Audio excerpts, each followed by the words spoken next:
Hello शिक्षकगण, स्वागत है आप सभी का मेरे यूट्यूब चैनल पर।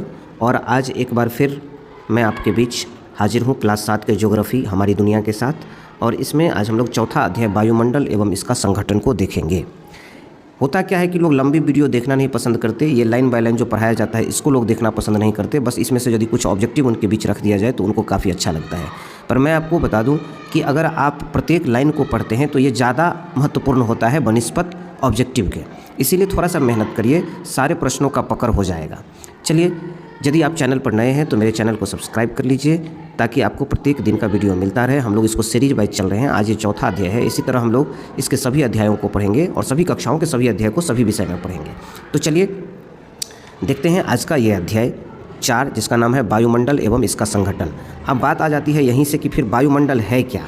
वायुमंडल है क्या, तो यहाँ पर लिखा हुआ है कि पृथ्वी के चारों ओर स्थित वायु का घेरा है जो पृथ्वी की गुरुत्वाकर्षण शक्ति के कारण इससे जुड़ा हुआ है। पृथ्वी के चारों ओर वायु का घेरा है और वो पृथ्वी का जो गुरुत्वाकर्षण शक्ति है इसके द्वारा उसका झुकाव पृथ्वी की ओर हुआ है।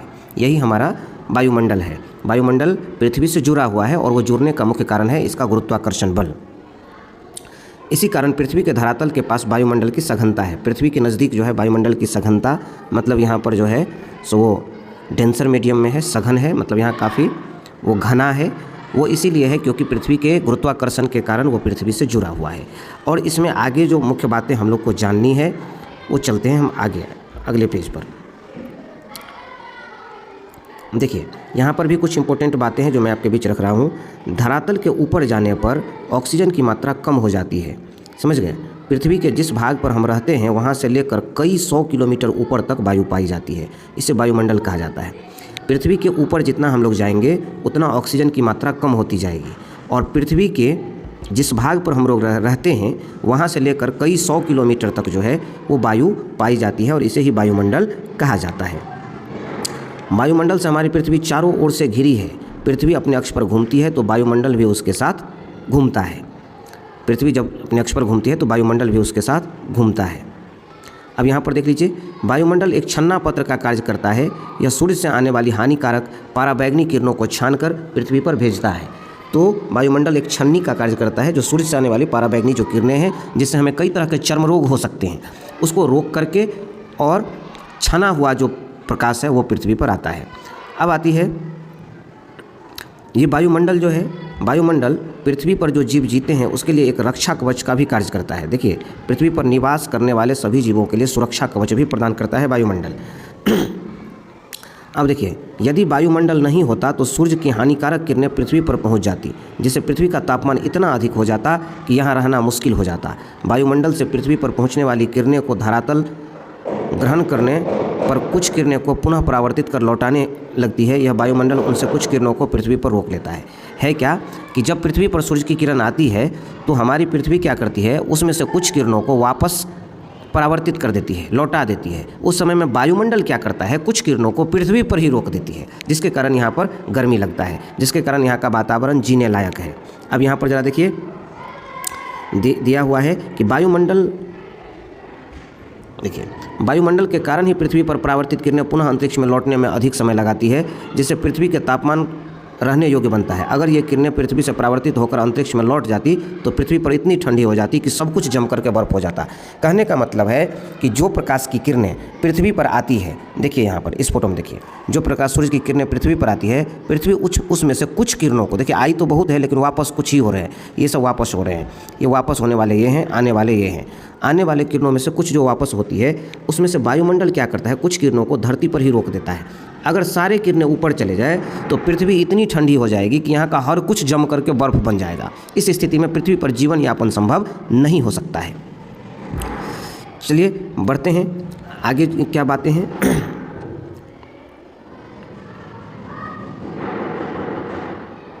अब बात आती है कि जब बादल लगा होता है, बारिश का समय होता है, काफ़ी बादल लग जाते हैं, उस समय में पृथ्वी की तापमान बढ़ जाती है। ऐसा क्यों होता है? ऐसा इसीलिए होता है कि सूर्य की जो किरणें परावर्तित होकर अंतरिक्ष में जाने लगती है वे बादलों के कारण रुक जाती है और पुनः यह पृथ्वी पर लौट जाती है, जिससे हमारा वातावरण अपेक्षाकृत अधिक गर्म हो जाता है। मान लीजिए कि यहाँ पर बादल लग गया, मान लीजिए कि यहाँ पर जो है आपका बादल लग गया, यहाँ पर जो है बादल लग गया, अब यहाँ से जो कुछ किरणें ऊपर जाएगी, ये किरणें जो है बादल उसको ऊपर नहीं जाने देता, यहाँ से फिर ये वापस पृथ्वी पर ही आ जाती है, जिसके कारण यहाँ का तापमान जो है काफ़ी गर्म हो जाता है। समझ गए? इसीलिए जब बादल लगता है ना, उस समय में पृथ्वी के धरातल पर गर्मी काफ़ी अधिक हो जाती है। बादल जो है, जो परावर्तित किरणें उसे रोक करके पुनः पृथ्वी पर ही भेज देती है, जिसके कारण यहाँ पर तापमान बढ़ जाती है। चलिए बढ़ते हैं आगे, क्या कुछ है। अब बात आती है कि पृथ्वी का ऊंचाई वाला भाग पर्वत, तो पहले पर्वत गर्म होगा या तल वाला भाग अर्थात मैदान। मान लीजिए सूर्य की प्रकाश आती है, तो सूर्य की प्रकाश जब आती है तो पर्वत भी है, समझ गए, कुछ ज़मीन वाला भी भाग है, तो पहले कौन सा भाग गर्म होगा। मान लीजिए कि ये पर्वत है, आइए हमारा समतल ज़मीन है, तो पहले तो किरण इस पर आएगी, सूर्य का किरण तब आएगी इस पर, तब पहले कौन सा गर्म होगा, पहले पर्वत गर्म होगा कि पहले ये मैदानी भाग गर्म होगा। तो है कि पहले मैदानी भाग गर्म होगा, पर्वत बाद में गर्म होगी। इसलिए पहले पर्वत गर्म होना चाहिए। क्योंकि देखिए, कहता तो है कि अगर यहाँ पर लाइट पहले आई तो पहले पर्वत गर्म होना चाहिए, लेकिन ऐसा होता नहीं है। समझ गए? यह वायुमंडल से ऊपर नहीं बल्कि नीचे से गर्म होता है। जब धरती, एक मिनट, देखिए, जब धरती का ठोस धरातल गर्म हो जाता है, देखिए, तो उसके संपर्क वाले वायुमंडल की पहले परतें पहले गर्म होती है, उत्तरोत्तर ऊपर की ओर गर्मी प्रवाहित होती रहती है। स्पष्ट है कि जैसे जैसे हम ऊपर की ओर जाते हैं गर्मी होती जाती है। क्या कारण कि पृथ्वी का नज़दीक का जो वायुमंडल है, पहले तो पृथ्वी से परावर्तित होकर के किरण जाएगी वहाँ, तो पहले नज़दीक का वायुमंडल गर्म होगा, तो अब पहाड़ के ऊपर वाला वायुमंडल गर्म होगा। परावर्तित तो हर जगह से किरण होती है, तो पृथ्वी के जो नज़दीक का वायुमंडल है, वो पृथ्वी से जो परावर्तित होती है किरणें, इससे वो पहले गर्म होता है। पहले नज़दीक का वातावरण गर्म होगा, फिर धीरे धीरे धीरे धीरे ऊपर का वायुमंडल गर्म होगा। इसीलिए पहले पर्वत के पर गर्मी नहीं होगी, बल्कि पहले कहाँ होगी, मैदानी भागों में होगी। अब है वायुमंडल का संगठन। वायुमंडल के संगठन में क्या जानना है हम लोग को कि वायुमंडल जो बना है उसमें कौन कौन से गैसें हैं। समुद्र के जल स्तर में वृद्धि से कौन सा क्षेत्र प्रभावित हो सकता है। अगर समुद्र में जल स्तर बढ़ जाए तो क्या क्या प्रभावित होगा, ये सब क्वेश्चन है। चलिए अब हम लोग देख रहे हैं, चलिए आगे की ओर हम लोग देखते हैं। अब देखे होंगे कि कुछ गुब्बारे ऐसे होते हैं जिसको हम लोग मुंह से फुलाते हैं, और कुछ गुब्बारे जो गुब्बारे वाले ला के बेचते रहते हैं, उनका गुब्बारा ऊपर की ओर उड़ता रहता है। तो जो गुब्बारे बेचने वाले का गुब्बारा है वो ऊपर की ओर उड़ता रहता है, और हम लोग का जो गुब्बारा है वो गुब्बारा ऊपर नहीं उड़ता है। मुंह से जो फुलाते हैं वो ऊपर नहीं उड़ता है। इसका क्या कारण है? देखिए, हम लोग जो मुंह से फुलाते हैं गुब्बारा को, उस गुब्बारे में हम लोग मुंह का हवा भरते हैं। मुंह का हवा मतलब CO2, कार्बन डाइऑक्साइड गैस भरते हैं, समझ गए। और जो गुब्बारा वाला भरता है वो भरता है उसमें H2 मतलब हाइड्रोजन। हम लोग भरते हैं CO2 और गुब्बारे वाले भरता है H2 हाइड्रोजन। असल में होता क्या है, तो CO2 जो होता है, CO2 कार्बन डाइऑक्साइड और ऑक्सीजन, ये जो गैस हैं ये भारी होता है, और हाइड्रोजन जो गैस है ये हल्का होता है। तो गुब्बारा वाला जो भरा रहता है वो हाइड्रोजन भरा रहता है, इसीलिए उसका गुब्बारा ऊपर की ओर उड़ता रहता है। और हम लोग का गुब्बारा जो मुंह से फूंकते हैं उसमें कार्बन डाइऑक्साइड रहता है, ये ऊपर की ओर नहीं उड़ता है। अब बात आती है कि वायुमंडल में जो गैसें हैं वो किस हिसाब से है, किस गैस का कितना परसेंटेज है। आइए देखते हैं वायुमंडल में जो गैस है उसका परसेंटेज। देखिए ध्यान से, यहाँ पर आपको एक टेबल में दिखाया गया है उसे। यहाँ देखिए, वायुमंडल में जो है आपको ऑक्सीजन जो है आपका 78.03% है। मोटा मोटी लोग 78 याद रखते हैं, और ऑक्सीजन सबसे ज़्यादा नाइट्रोजन ही है, समझ गए। उसके बाद ऑक्सीजन है 20.99, 20.99% को लगभग 21% लोग याद रखते हैं। लेकिन नाइट्रोजन है 78.03% और ऑक्सीजन है आपको 20.99%। ऑर्गन है 0.94%, 0.94% ये है आपका ऑर्गन। कार्बन डाइऑक्साइड है 0.03%, ये भी कई बार परीक्षा में आया। कार्बन डाइऑक्साइड वायुमंडल में है 0.03%। हाइड्रोजन, हीलियम और ओजोन ये बहुत कम है, 0.01%, 0.01%, 0.01% हाइड्रोजन, हीलियम और ओजोन। इस तरह से सब मिला के 100%। तो इस तरह से हम लोगों ने देखा वायुमंडल में सबसे अधिक पाई जाने वाली गैस है नाइट्रोजन 78.03%, उसके बाद ऑक्सीजन 20.99%, उसके बाद ऑर्गन 0.94% और कार्बन डाइऑक्साइड 0.03%, हीलियम, हाइड्रोजन और ओजोन है 0.01%। बढ़ते हैं आगे। आगे हमको देखिए इसमें क्या लिखा हुआ है, संघनन क्या होता है। तो संघनन वह प्रक्रिया है जिसमें जलवाष्प अति सूक्ष्म कण के आसपास एकत्रित होता है, जिनसे बाद में वर्षण होती है, इसे संघनन कहते हैं। असल में होता क्या है कि जब धरती पर से पानी जो है जलवाष्प के रूप में ऊपर जाता है, तो ऊपर में जो धूलकण रहते हैं, कण रहते हैं, सूक्ष्म कण रहते हैं, इस पर ये पानी चिपक जाते हैं। वो धूलकण पर ये पानी क्या हो जाते हैं, चिपक जाते हैं। मान लीजिए ये धूलकण है, इसमें पानी चिपक गया, समझ गए। इसके बाद ये भारी हो जाता है और ये बाद में वर्षा के रूप में गिरता है। तो वह प्रक्रिया जिसमें सूक्ष्म कणों के आसपास वर्षा का पानी जा करके एकत्रित होता है और बाद में वर्षा के रूप में नीचे गिरता है। वो ठंडा होने के बाद वर्षा के रूप में नीचे गिरता है। इसे ही क्या कहते हैं? संघनन कहते हैं। अब जो है हम लोग देखेंगे आगे। यहाँ देखिए जरा सा, ये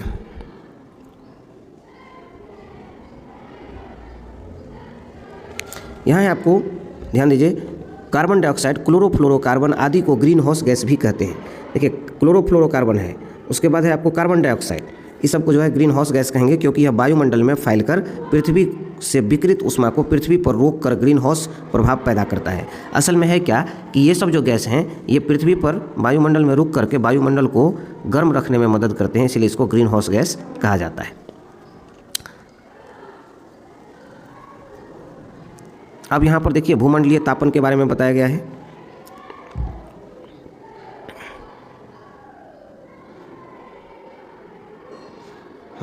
देखिए स्थलीय विवरण, देखिए स्थलीय विकिरण में सूर्य द्वारा प्राप्त ऊष्मा दीर्घ तरंगों में बदल जाती है, जिससे कार्बन डाइऑक्साइड गैस आसानी से सोख लेता है और इस तरह पृथ्वी पर आवश्यक ऊष्मा बनी रहती है, जिससे हमारा जीवन संचालित होता रहता है। वर्तमान समय में हमारी आधुनिक जीवन शैली के कारण वायुमंडल में कार्बन डाइऑक्साइड की मात्रा में अत्यधिक वृद्धि हो गई है। अत्यधिक मात्रा में स्थलीय विकिरण की ऊष्मा को कार्बन डाइऑक्साइड गैस सोख लेती है। इसी कारण भूमंडलीय तापन में वृद्धि हो रही है, जलवायु की दशाओं में परिवर्तन नजर आ रहा है तथा भूमंडलीय तापन हो रहा है।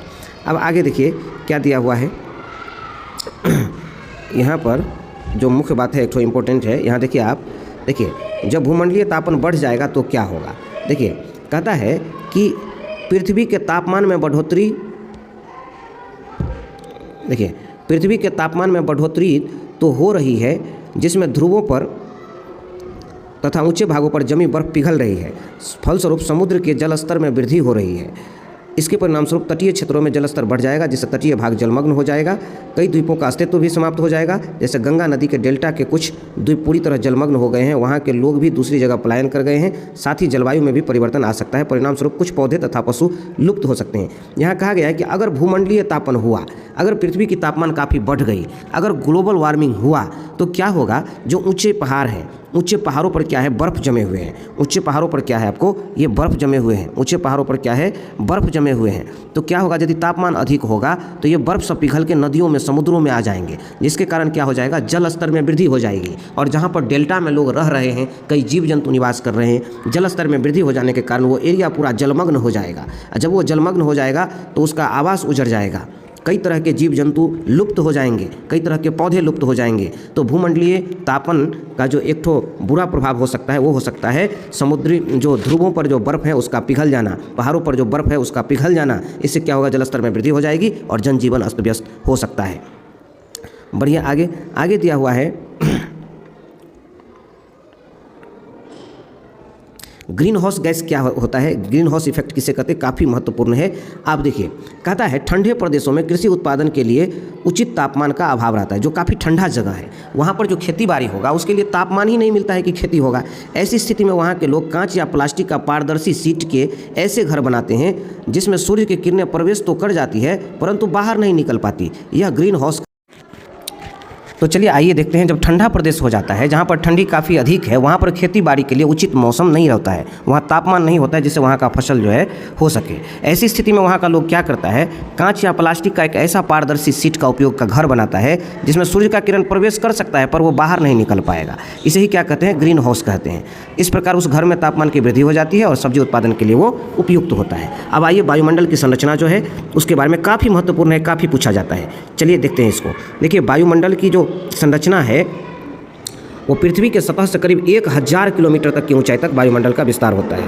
पृथ्वी की सतह से 1000 किलोमीटर तक की ऊंचाई तक जाएंगे हम लोग तो वहाँ पर वायुमंडल का विस्तार पाया जाता है। ऊंचाई के साथ साथ वायुमंडल के तापमान और दाब में भी बदलाव होता रहता है। जितना ऊंचाई पर वो आगे जाएंगे उसमें तापमान और दाब में भी परिवर्तन होते रहता है। और पृथ्वी के वायुमंडल को 5 भागों में बांटा गया है। देखिए पहला है क्षोभ मंडल सबसे नीचे, उसके ऊपर समताप मंडल, उसके ऊपर मध्यमंडल, उसके ऊपर आपका है बाह्यमंडल, उसके बाद है बहिर्मंडल। 5 पार्ट है। सबसे नीचे है क्षोभ मंडल, उसके बाद है समताप मंडल, उसके बाद मध्यमंडल, उसके बाद बाह्यमंडल, उसके बाद बहिर्मंडल। अब इन सभी के बारे में हम लोग को बारी बारी से जानना है। तो सबसे पहले क्या है, क्षोभ मंडल। कहता है क्षोभ मंडल यह वायुमंडल की सबसे निचली और महत्वपूर्ण परत है। मौसम संबंधी सभी परिवर्तन इसी मंडल में होते हैं, क्षोभ मंडल में। काफ़ी महत्वपूर्ण प्रश्न। इसकी ऊंचाई लगभग 13 किलोमीटर तक है। क्षोभ मंडल की ऊंचाई कितनी है? क्षोभ मंडल की ऊंचाई है 13 किलोमीटर। और मौसम परिवर्तन संबंधी जितनी बात होगी, मौसम संबंधी जो भी परिवर्तन होगा वो सारे किसमें होते हैं? क्षोभ मंडल में होते हैं। ये नीचे में क्षोभ मंडल, यहाँ नीचे में सबसे नीचे में क्षोभ मंडल। चलिए बढ़ते हैं आगे। क्षोभ मंडल की ऊंचाई व विस्तार सभी स्थानों पर एक समान नहीं है। विषुवतीय क्षेत्रों में इसकी लंबवत विस्तार सबसे अधिक होती है, जबकि ध्रुवीय क्षेत्रों में कम होती है। क्षोभ मंडल की मौसम संबंधी सारी घटनाएं आपको, अच्छा एक और बात है इसमें, जरा क्षोभ मंडल में देख लीजिए आप, यहाँ जलवाष्प एवं धूलकण अधिकता में मिलते हैं। क्षोभ मंडल में जलवाष्प एवं धूलकण अधिकता में मिलेंगे। उसके बाद है मौसम संबंधी सभी घटनाएं इसी मंडल में घटित होगी। इस मंडल में जैसे जैसे ऊंचाई पर जाते हैं तापमान कम होता जाएगा। क्षोभ मंडल की ऊपरी सीमा को क्षोभ सीमा कहते हैं। इसके ऊपर समताप मंडल है। क्षोभ मंडल के ऊपरी सीमा को क्षोभ सीमा कहेंगे, उसके ऊपर कौन सा मंडल है? समताप मंडल। आइए अब समताप मंडल को देखते हैं। समताप मंडल को गहन अध्ययन करिए, इससे भी प्रश्न आते हैं। कहता है कि समताप मंडल का आरंभ क्षोभ मंडल के बाद होता है। इस मंडल का फैलाव करीब 50 किलोमीटर तक की ऊंचाई तक है। इस मंडल के निचले भाग में अर्थात 20 किलोमीटर की ऊंचाई तक तापमान स्थिर रहता है। इसके बाद ऊंचाई पर जैसे जैसे जाएंगे तापमान तेजी से बढ़ने लगेगा।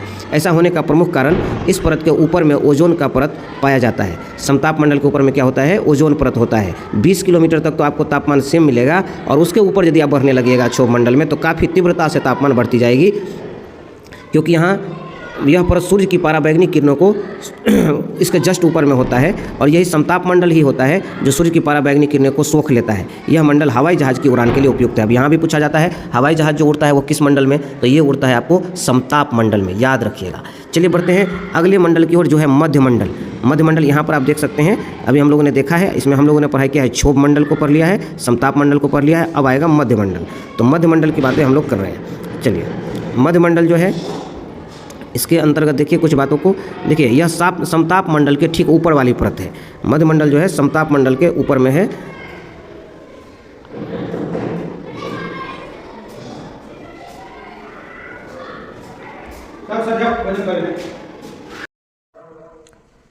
तो कुछ समस्या हो गई थी जिसकी वजह से मैं यहाँ से वीडियो रोक चुका था और मैं फिर दोबारा बना रहा हूँ। मध्य मंडल यहाँ हम लोग को पढ़ना है। यह समताप मंडल के ठीक ऊपर में है मध्य मंडल। मध्य मंडल हमारा कहाँ है? समताप मंडल के ठीक ऊपर में, और इसकी ऊंचाई करीब 80 किलोमीटर है। मध्य मंडल की ऊंचाई लगभग 80 किलोमीटर है। उसके बाद है ऊंचाई के बाद इसका तापमान घटता है। यह मंडल अंतरिक्ष से आने वाले उल्का पिंडों से हमारी रक्षा करता है। जो उल्का पिंडें अंतरिक्ष से धरती पर आती रहती है, वह उल्का पिंड इस मंडल में प्रवेश करते ही घर्षण के कारण जल जाते हैं और पृथ्वी पर नहीं पहुंच पाते। उल्का पिंड जो है धरती पर नहीं पहुंचता है, क्योंकि वो मध्य मंडल में ही घर्षण के कारण जल जाते हैं। तो मध्य मंडल में उल्का पिंड वाली बात आ गई। अब आप आ जाइए आयन मंडल में या बाह्य मंडल में। आयन मंडल में या बाह्य मंडल में देखिए, वायुमंडल की इस परत में ऊंचाई बढ़ने के साथ साथ तापमान में भी तीव्रता से वृद्धि होती है। उसके बाद है आपको आयन मंडल, इस परत का एक भाग है। बाह्य मंडल और आयन मंडल एक ही कहा जाए। पृथ्वी से प्रसारित रेडियो तरंगे इसी परत से परावर्तित होकर पृथ्वी पर आती है। रेडियो जो तरंग होती है, कई बार क्वेश्चन आया है कि रेडियो तरंगे किस मंडल में परावर्तित होती है, वो हो जाएगा आयन मंडल या बाह्य मंडल। आयन मंडल इसका मेन उत्तर हो जाएगा। बाह्य मंडल का फैलाव कितना है? 80 से 400 किलोमीटर। बाह्य मंडल का फैलाव है 80 से 400 किलोमीटर। अब है आपका बहिर्मंडल। बहिर्मंडल जो है यह वायुमंडल का सबसे ऊपरी परत है, सबसे ऊपर वाला परत है, उसका नाम है बहिर्मंडल। यह वायु की पतली परत होती है। हल्की गैसें जैसे हीलियम, हाइड्रोजन यहाँ पर तैरते हैं। ये जो है वो यहाँ पर तैरते हैं। कौन सब? हीलियम, हाइड्रोजन इत्यादि, ये हल्की गैसें हैं और यहाँ पर ये सब अंतरिक्ष में तैरती है। इस तरह से हमारा ये चैप्टर समाप्त हुआ। आइए हम इसके कुछ अभ्यास प्रश्नों को कर लें। चलिए इसके जो अभ्यास प्रश्न है उसमें पहला जो क्वेश्चन है इसको जरा पढ़िए। है पृथ्वी की सतह से ऊपर की ओर जाने पर सांस लेना कठिन होता है।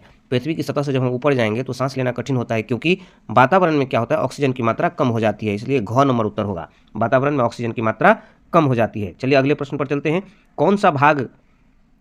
पहले कौन सा भाग गर्म होता है? तो पहले स्थल की सतह गर्म होती है। समझ गए? पहले स्थल की सतह गर्म होती है। अगला प्रश्न है हम लोग का, वायुमंडल में ऑक्सीजन की मात्रा कितनी है? वायुमंडल में जो ऑक्सीजन की मात्रा है अभी आप पढ़े थे 20.99%। 20.99%, इसका उत्तर ग होगा। इसको आप देख सकते हैं यहाँ पर। वायुमंडल में जो ऑक्सीजन की मात्रा है वो यहाँ पर आप देख सकते हैं। ऑक्सीजन यहाँ पर हमारा कितना है? 20.99%। चलिए बढ़ते हैं अगले प्रश्न की ओर।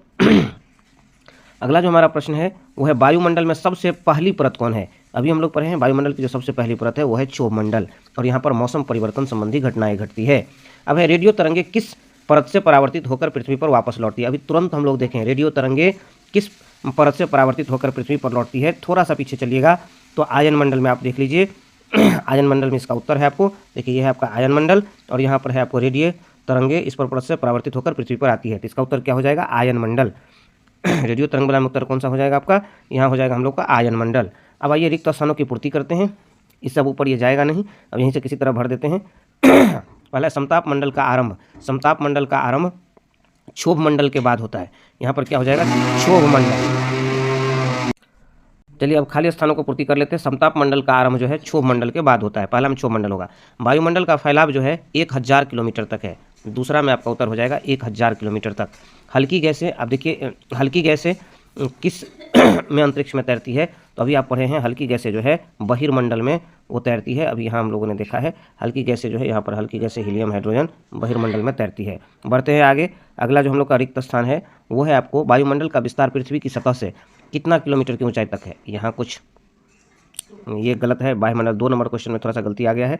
चलिए यहाँ पर है वायुमंडल का विस्तार पृथ्वी से 1000 किलोमीटर तक, ये इसमें भरा जाएगा। और दूसरा जो क्वेश्चन था वायुमंडल का फैलाव, तो वायुमंडल का फैलाव होगा 80 से 400 किलोमीटर, जो यहाँ पर है देखिए यहाँ पर वायुमंडल का जो विस्तार है हमारा 80 से 400 किलोमीटर, यहाँ पर देख लीजिए 80 से 400 किलोमीटर वायुमंडल।